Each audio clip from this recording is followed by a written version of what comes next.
Gusto ko din i-share ang Bible verse na to. Mga awit 101 verse 6.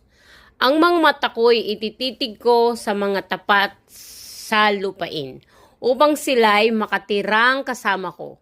Siya na lumalakad sa sakdal na daan ay maglilingkod sa akin. Napakaganda ng word ni God na to, no?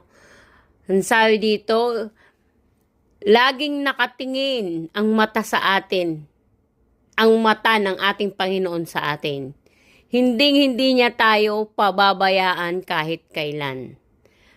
This is applicable all the time sa mga totoo talagang nananampalataya sa Kanya. Kaya sobrang thankful ako kay Lord kasi hindi niya talaga ako pinapabayaan. Sa lahat ng oras, lagi siyang nararamdaman ko na lagi ko siyang kasama. May blessing man o wala, I'm always thankful. Kaya alam ko na one day, God will bless me. God will bless me kahit hindi dito sa lupa. Doon po sa langit. So, dito pa lang ramdam ko na sobrang mahal ako ng Panginoon. Kahit may mga struggle siyang inaalaw sa buhay ko, sobrang mahal niya ako. Ramdam na ramdam ko yun. Kaya every day of my life, I'm always thankful.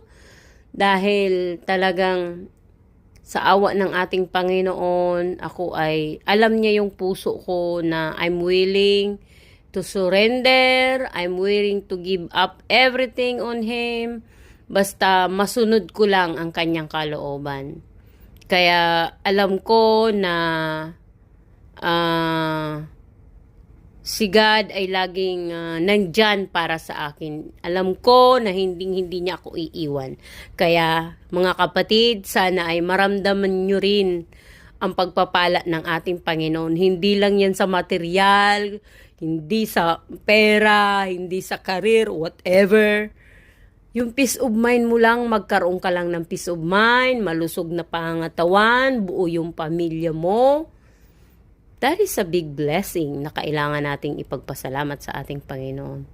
Iwasan natin magreklamo, kung ano man ang nandyan, maging kontento tayo.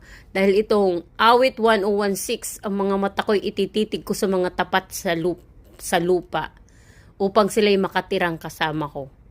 See? It's very, very beautiful promise of God. God loves you so much. God bless everyone.